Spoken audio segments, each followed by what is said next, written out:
I guess we can jump right in. My understanding is you've had a session with Shel Horowitz and a session with Sheldon. I've actually worked with both of them one-on-one as well as being friends.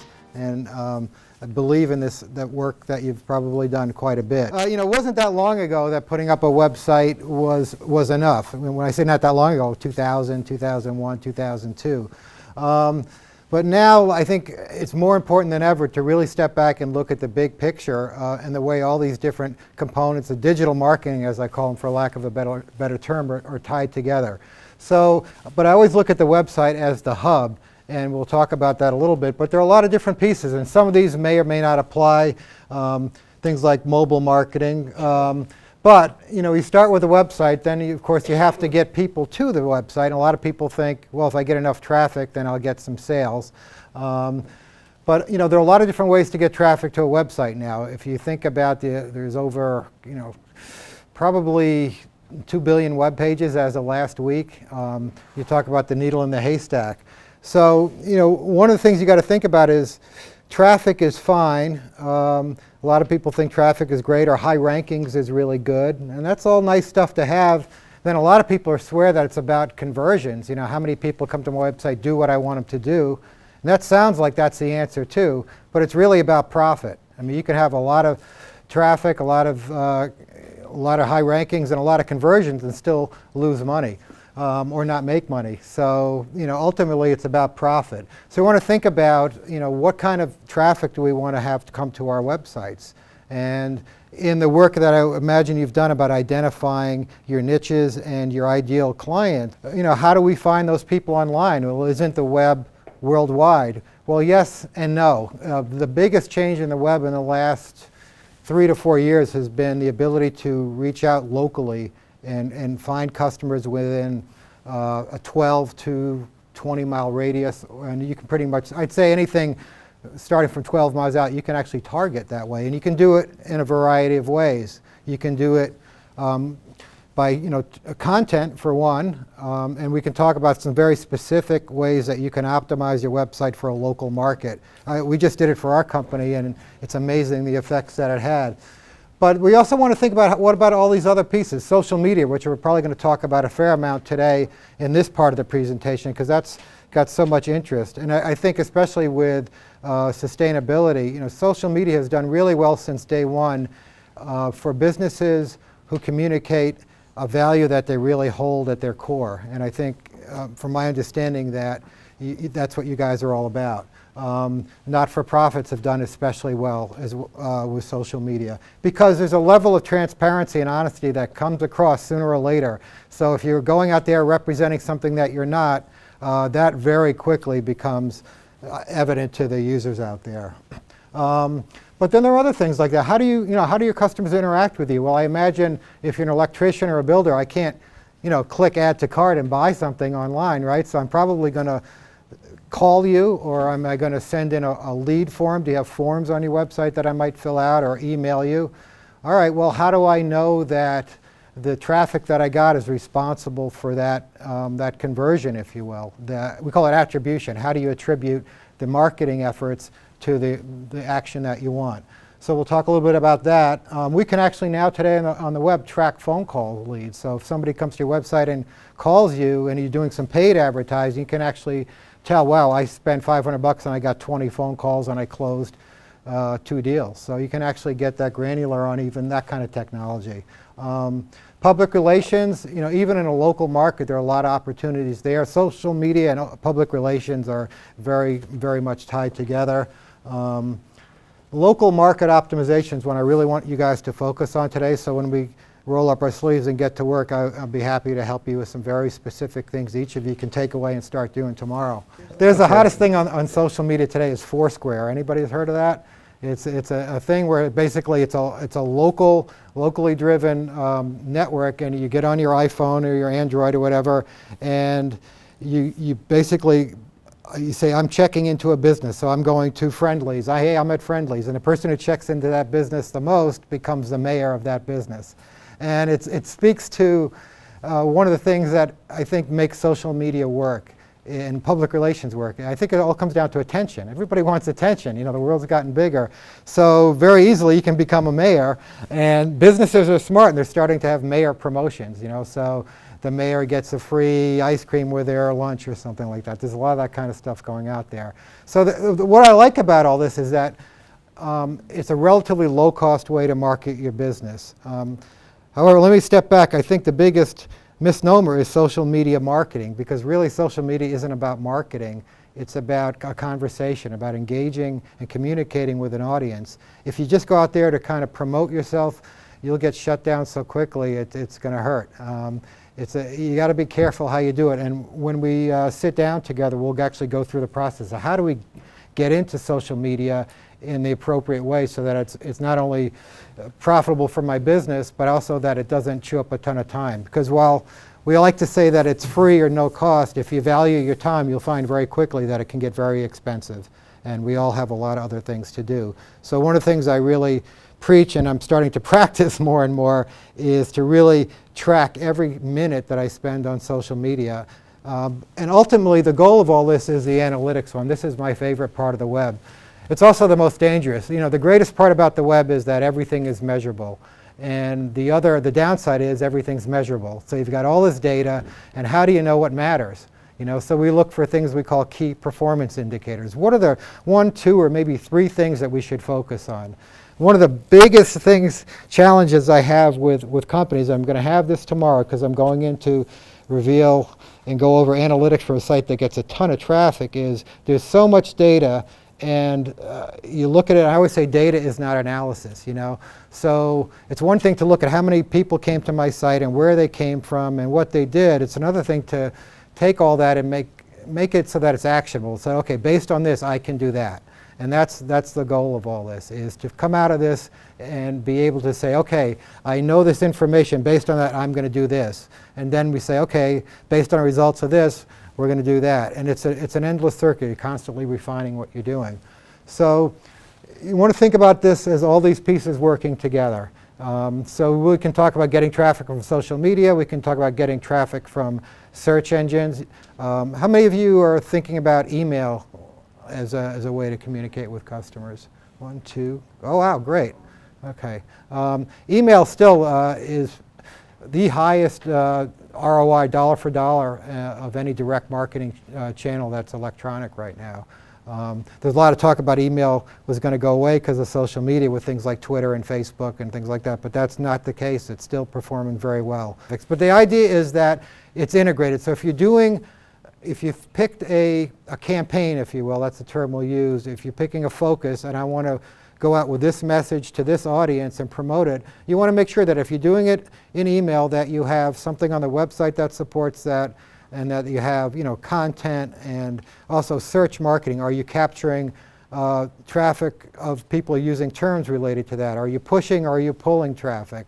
And again, email is a great way to get people back to your site and also to get some of the viral messaging that makes social media work. Social media combined with email is probably is proving to be probably the best in terms of dollar for dollar that our clients are experiencing right now, because you have the ability to send a message to one person and have 1, 2 dozens other people see it. They say the average person has 14 people see that message. If it's a opt-in welcomed message, not a spam message, one that's broadcast out there.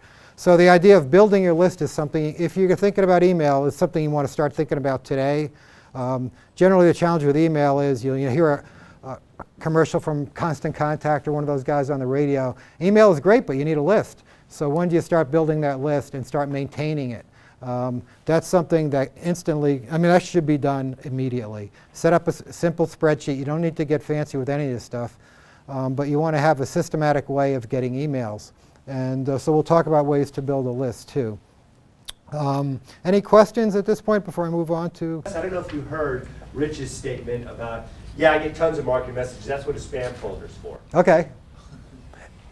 So as the marketer who's sending you this stuff that's going into your spam folder, in other words, if you're the marketers sending to Rich, it's going in your spam folders. Why is that? How can you mitigate that? Not a long lecture, a lecturette, but it's something to think about as we pull this together to avoid that pitfall. Yeah. So there's a couple of key principles at play to avoid that. Okay, yeah, I mean, obviously the first one is to make sure that your list is what they call opt-in, that people have asked for this, that you didn't, well, they bought something for me, they sent me a lead form, so I put them on my email list and sent them an email marketing message. That's not opt-in. Opt-in is I subscribed and told you it's okay to send me email marketing messages.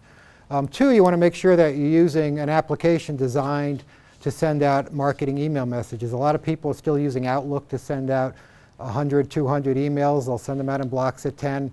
That won't work for you anymore. The ISPs, the people who process email and deliver it, kind of like the postal workers of the internet, are very much aware of that, and they every year it's even getting harder and harder. So you want to use an email marketing program that has a relationship with these ISPs, so they know that email coming through from these guys is probably okay. You need to also design your emails carefully. There are words that trigger spam filters. You know, there's dozens of them. How big your images you put in. There's a lot of design criteria, and if you guys need specific list of like 10 things not to do, I could email that to the group. Well, So you got kind of technical. What I was going to were the two things that we've talked about before, and there's some universal principles that are coming up here. I'm aware of them, and I want to remind you of what they are. Two of them, with respect to not being seen as spam, are the first Dan mentioned, which is an opt-in list. Another way to say it is, this is your target market. These are people who are saying, yeah, I want to hear from you. Yes, I believe that you have something of value to give me, which is item 2. What's the value? What is it that you're communicating? If every single one of your messages is a sales-oriented message, buy now, here's this discount, as opposed to some offer of value. I mean, maybe it's a sales message, but I like sales messages that say 50% off for 3 days only, special on this item. Like Sierra Trading Post. I love that catalog. I get tons of messages from them, and they go overboard, but every one of those messages are compelling. My point is, two principles to bear in mind, and Dan's touched on both. The market, who is it that you're talking to, making sure that there's a connection, and secondarily that there's permission, and then there are a couple other things that I jump in with. The corollary is the message, paying attention to the message, which is what we worked on all of last week. Remember, on the value proposition and crafting is what it is that makes this special? Okay, go. What was the important thing about the message has to be relevant. I always say treat it like a phone call. Would you call this person with this information? If you wouldn't, then don't email them, you know, because it's email, you know, it's easy to send an email, right? You just click send. The timeliness, how often do you send it? There's what we call cadence.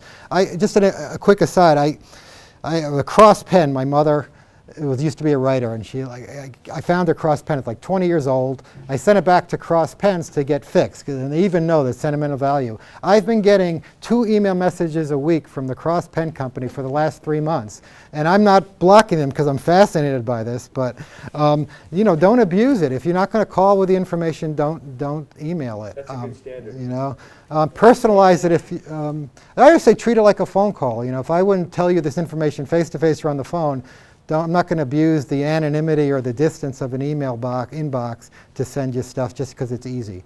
You know, because people, very often with email, you'll get the first 2 messages open, then people stop even reading them because, oh, here's another message from this guy, you know. So respect people's time. It's different. And personalize it if you can. If there's a way to get their first name into it. We get emails and they say, Dear Dan. You know, I tend to read a little bit further. Even though I'm in the business, I can't help it. We all like to see our names in there. So those things would go a long way. All right, yeah, I mean, since email seems to be important, we can spend a little more time on it. It's a great point is that it doesn't have to be a sales message like come buy this stuff. This is really interesting information that you need to know about. You put in a headline and a couple of snippets, and then you bring them back to the website, which gives you the ability to expose them to other content on your website, but also this one here. Now you can really start to tie all the pieces together and track. Now, okay, for example, we sent out an email and we did some search. We know that the people we sent the email to had a higher average sale than the people who came through search engines, and they had a much higher average sale than the people who came through Facebook. You know, once you get them coming through that central artery there, you can do that. Now you say, wow, if I can build my email list, then for the same amount of money, I can get a much higher return. So these are the kind of things I want you to think about. Is, you know, where am I getting the most for my money, like anything else? The nice part is, the analytics, while I made them sound scary, the fact of the matter is there's some free programs out there that with if you just pick out 1 or 2 or 3 things and start there, you'll find that after 6 months of that, you're pretty knowledgeable, right? Because you've been doing it. It's like anything else. First day, oh my God, this is so much information. Let me try one thing, and you just build on that, and you'll get it. So don't be afraid of this stuff. If you make a mistake, so what? You know, we're not talking about huge mistakes here. Mistakes are how you learn in this business. Let me talk about then what I think is the most important for you guys, whether you want to hear it or not, is the local search optimization. Every business on the web has probably 40 free yellow page online listings for you to take. Google Local, Google Maps, Yahoo Local, Bing Local, there are internet yellow pages, super pages, all let businesses go online and basically claim your listing. They already probably have your phone number and your address. They pull this data from a couple of main data sources, Localese and a couple others. And you can go and claim the business. They verify that it's you. You're allowed to build out a full listing with not only the obvious stuff like name, phone number, website address, all your services. You can put up photos. Many of them allow videos. Some of them allow coupons. And it's all free. It takes about, I say, take a document, put all that information in one place. You can do 20 minutes per listing. And if you do the major 4 or 5, plus there's another one called Yelp.com, which was one of the pioneers in the social world, but it's really kind of a business directory with recommendations by users. It's very powerful. It's indexed well by search engines. You'll find that you've created this very robust web presence that comes up in searches left and right in a local market.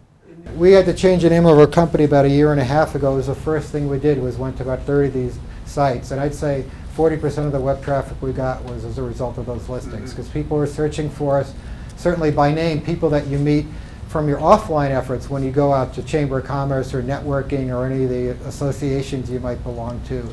So write down associations. So resource list for you, but I just want to drive this home because this is one powerful takeaway and part of an action plan, which is, all right, I don't know where to start. All this is confusing. Right there, just taking advantage of local listings. So we'll send you that resource. But think about solar installers. If someone in East Long Meadow is looking for solar installers, solar hot water, your local listing, if you put in the appropriate keywords in the description and your territory, let's say that's not Long Meadow, let's say it's Greenfield, okay, solar store. Right now, people aren't going to type in solar installers. They're going to type in solar installers Franklin County, solar installer Greenfield, solar installer the surrounding towns. Am I right? That's the point of this local search. There's quite a bit of that. Because if they just write solar installation or solar hot water kits, you get people all across the country. Exactly. Right. People are entering much longer phrases now. Just recent research came out, people are entering 4, 5, 6-word phrases now. Google's actually changed their algorithm lately to compensate for that, and a lot of people who've optimized for the shorter phrases are up in arms because their rankings all of a sudden have shifted. Your rankings are kind of like the stock market, so don't look at it every day, or just give you another reason to go crazy. But over time, you know, it's not rocket science, it's hard, but not, it's tedious, and it's got to be regular, yes. Have you ever done a search and see the map come up at the top, and then on the right-hand side there's 3, 6, or 10 listings next to it? Those are local results, below which are the regular organic results. The nice part is the local listings also now get pulled into the organic listings, as well as some of the social sites now. If you looked at Google in the last week, you'll notice that there's been a major design overhaul of the site. There's now a left-hand sidebar on Google. And that's bringing in social results, and it's bringing in some of the mixed media, different things there. It used to be that you have to go up to the top and decide to search for those things. Now they're putting it right in front of your face. So these are the local listings. I'm pointing here like you can see. These are the local listings up here. And you'll see there's a ranking and optimization algorithm for these that's different from the stuff down here, which is the regular organic listings. So this is usually powerful. This is prime real estate. There's enough studies of involuntary reflexes of people who've looked at web pages to know that's the first place your eye goes, is the top left. So if you can manage to get yourself there, you're going to get traffic that you're not going to get any other way.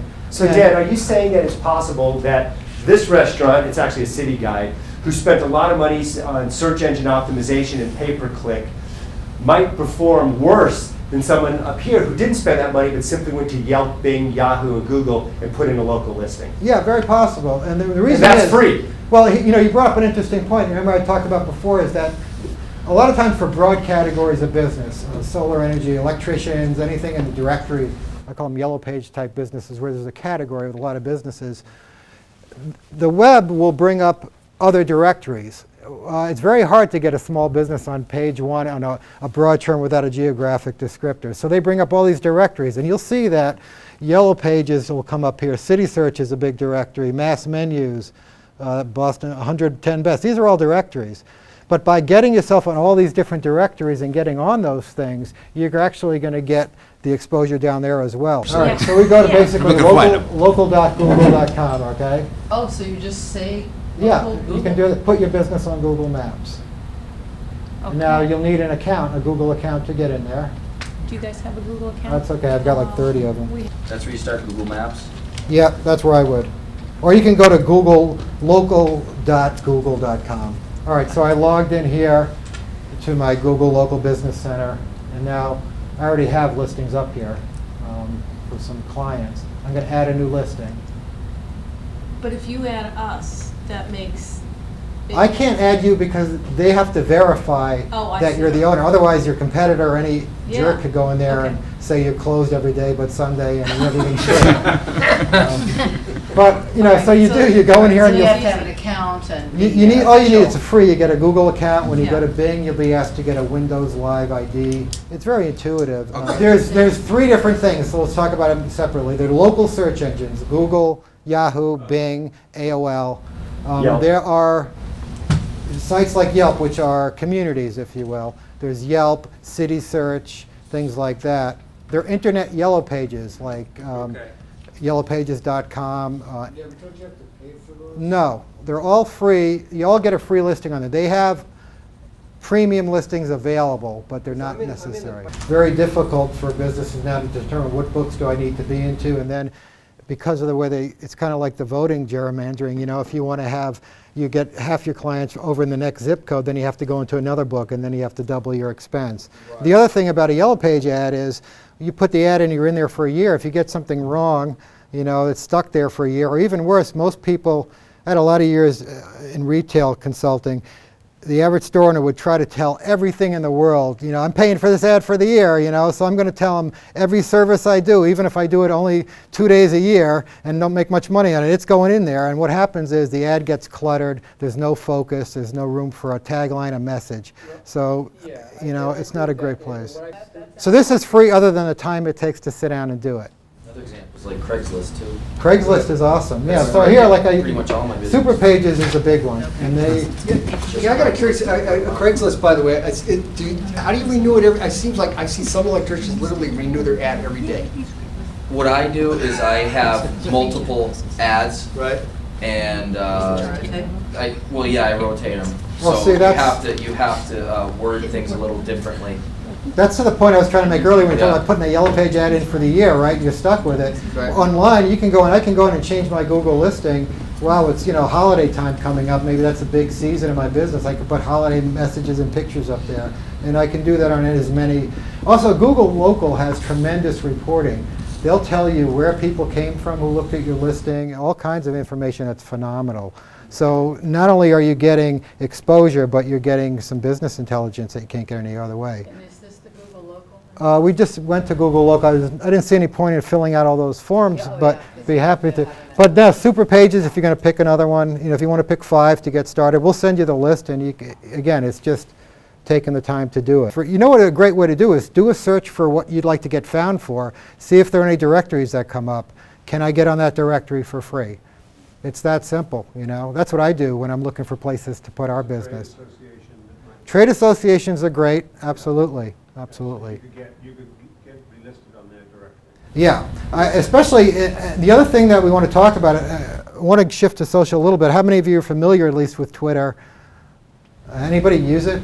I'm saying it up right now. I was one of the first people on Twitter. I signed out because I have to be. I thought it was the stupidest thing in the world, and there's still days when I do. But it's a tremendous business intelligence tool and a great way to find places to communicate with customers. They have a very robust search function, search.twitter.com, and you can search for green businesses. You can search for anybody, you know, people with interest in different things. And all of a sudden, you'll start to see websites come up that, wow, this would be a good place for me to be. You're going to find that this is actually a really good thing to explore some searching. So you'd put Twitter in this social media category? Yeah, it is, definitely. But a lot of people forget that you can use a search engine, just as I described, to find places to be as well as to find businesses. So in other words, if you're doing searches for terms that you want to come up for and you're finding all these different things, also Google is now returning Twitter search results in their regular results. They're returning Facebook results in the results. MSN, Bing is also doing that. So we can talk about, besides all these other local listings, if you decide that Twitter or Facebook is a good fit for you, you want to make sure that you build out a robust presence with that. And that's some of the stuff we'll talk about in our groups, because that's Dan, a much more before you go hands-on. on, just for Charles' benefit, because I'm a little confused now too. Okay. Is this an example? Super Pages is something that I could pay for to get in the physical book. Are you saying if I'm not in the book, I can have a listing here for free? Yep. You can get the super guarantee listing? Not the super guarantee listing, but you can get a directory listing. I can go to directory listing. Yeah, and see not what see happens it is the print. way they populate this stuff, and I know this because I tried to do a directory once. We did a restaurant directory for Massachusetts. You can pull all this data, so I can start on tomorrow and have a listing of every restaurant in Massachusetts with phone number and address, because it's going to come from a database that the phone books use. That's kind of worthless because I can't do much. It doesn't tell me anything about the businesses, but that's how these guys create the listings. And what they try to, the way they populate it, you can't go in as a company and say, we're going to populate 100,000 businesses so you get the customers to do it. And you make it free for them to do it. It makes the listings much more valuable. It gets much more traffic to the Then they website. make their money by upselling things like the Right. super guarantee, premium placement. Right. Gotcha. That's But good to know. I did not know. That's how that business works. So I can start a directory tomorrow and have every business in the city or the town or the state or the country on it pretty easily. But now I need it to get found online and get customers to come back to it, other than stumbling across it once saying, well, there's nothing here. So how do I do that? Well, I encourage businesses to sign up for free. So you'll make that easy and you allow them to do that. And then, yeah, you make money by upselling them and saying, hey, you know what, we're going to get you, X number of customers. I say, just do all the free stuff right now, That's all you got to do. So do you get the hang of this local thing now? Yeah. Okay, Yes. It's very powerful. I appreciate you letting me spend that much time on it, but if I had any advice to give to a new business guy, that would be it. So yeah, Super Pages is another one. Yellow Book allows it too, a free one. Verizon allows it. Yelp is a big one. Yelp, and the other one, again, we'll go back into the social media space a little bit. We're talking about building out what I call business profiles. All the information about your business, but it's not just the contact information, it's what you do. You can fill it up with 800 words, some of them. LinkedIn, how many of you have a LinkedIn account? There's having it and there's using it. Yeah. Right. I have it. Yes, me too. What do you mean LinkedIn? Well, I do accept. That's another people social on that media phone. site, LinkedIn.com. LinkedIn.com. Right. Yeah. Business, sorry. I would think for you guys that would be a good place to think about. Again, we'll talk about how do I figure, or Dan, you're talking about a lot of sites. How do I figure out which ones are right for me? That's some of the work we have to do when we roll up our sleeves and Well, sit now you down. also just said what I'm going to put in this listing, which I want to just, an important point of differentiation. Last week, what did we spend all our time doing? This value proposition, our value creation, right? We walked through these 9 points to get you thinking about juicy language. Who are you? What do you do? What makes you special? Why should I do business with you, right? The elevator speech. The elevator pitch. Remember that from last week?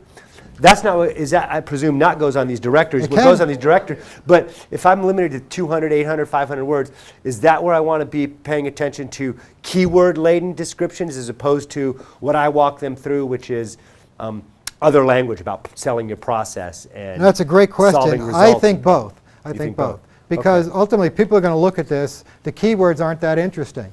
But to the search The engines, search they are. engines, they are. I always say write for your customers, because I'd rather get a smaller amount of traffic that converts than a lot of traffic that walks away. So we're thinking about quality traffic all the time. So somebody saw something and made them click through. So it's a balance. So really, it's just a portal to your website. Yeah, Maybe a some of brief these. description, but that's- if people want to get more information, they just go to the website. I'm glad you brought that up for a couple of reasons. Yeah, it is, but they're not going to click on that link, I think, unless they see something interesting.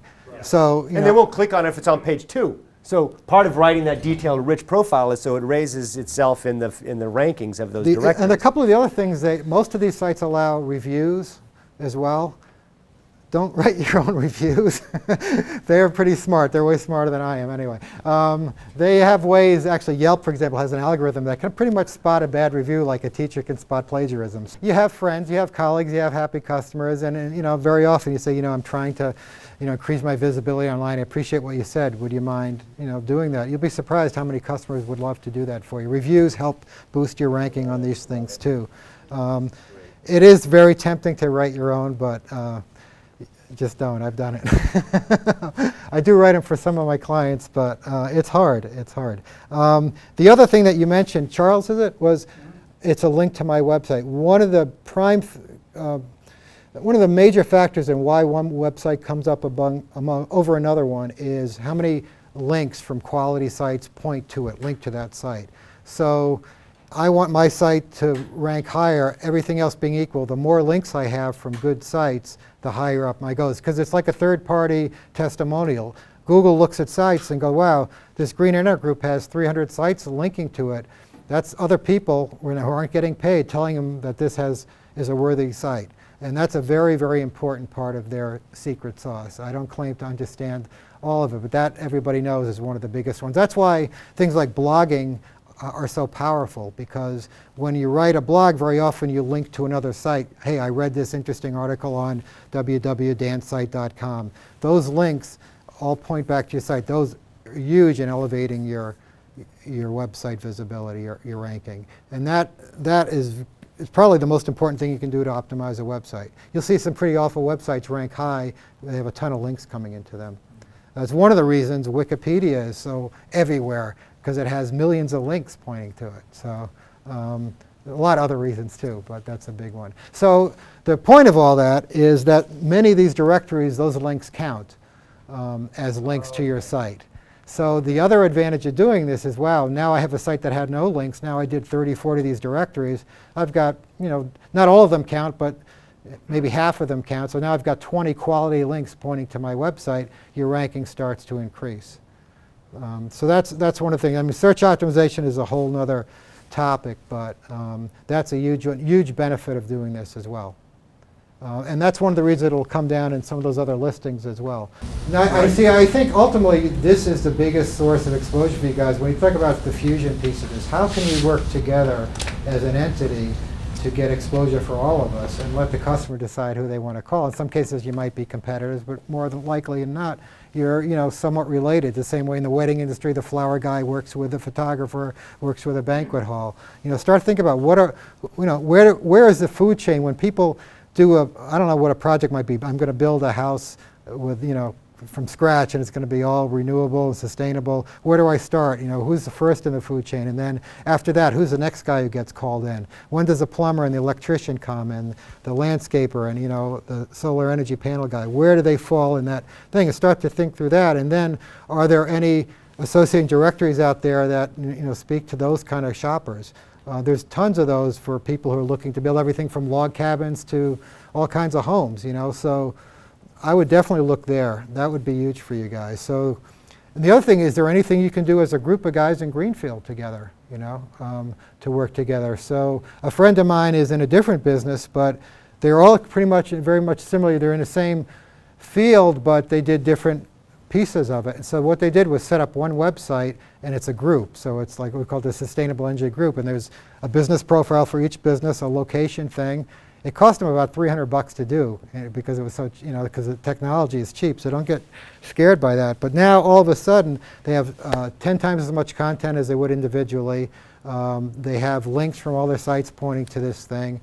They have a blog. Their customers are asking questions. So it's a place to go for knowledge. I think one of the things that you guys, when I was thinking about coming up here, is what do you guys have to offer other than what you do? It's information about something that people are extremely passionate about, and that it's just the beginning. I mean, you guys are in the ground floor. I mean, I don't think I'll live long enough to see it manifest itself, but this is a huge movement. So you guys are pioneers in something really great.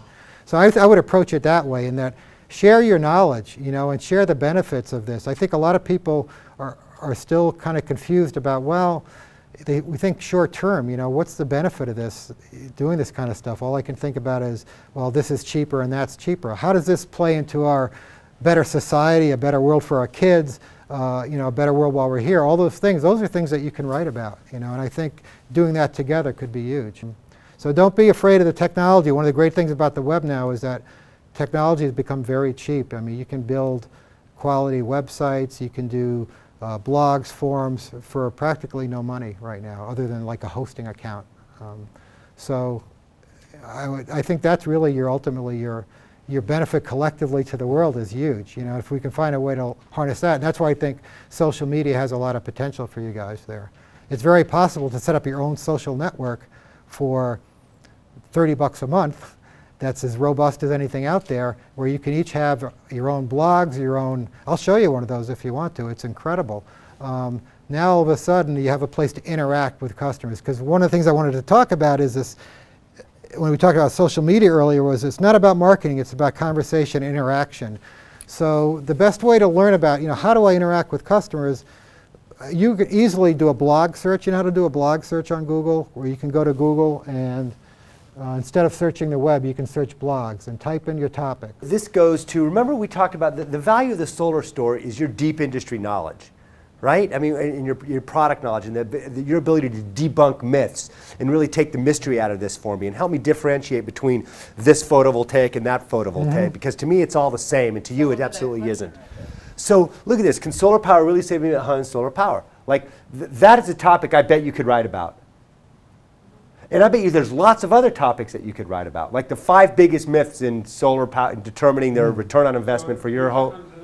The point here is a page 1 search result on a blog as a result of someone who's writing good content. That's the point of this. One other point about this one is, you know what this is here? This is a page title, an article title, so the name of the post. So when you're naming your pages or your articles, think about what, these catchy things that might get picked up. So these are actually the names of the pages that become those links. So instead of saying, well, services page, don't name it services, say, how solar energy can save you millions of dollars, something like that. So, you want to name it as something that somebody would click on. Yeah, no, that speaks to what I was saying before. I think that's ultimately what's going to get you guys where you want to go. But to answer your question, you've asked this 3 times. Yeah, you can create email alerts. So anytime somebody updates that blog, you'll get an email that a new post has been made. That's what that is. There's something called RSS, which is another way of getting, if you read 10, 20 blogs, you don't have to go to each one to find out when somebody's posted something new. You can subscribe to a blog and read it through a blog aggregator like Google Blog Reader or something like that.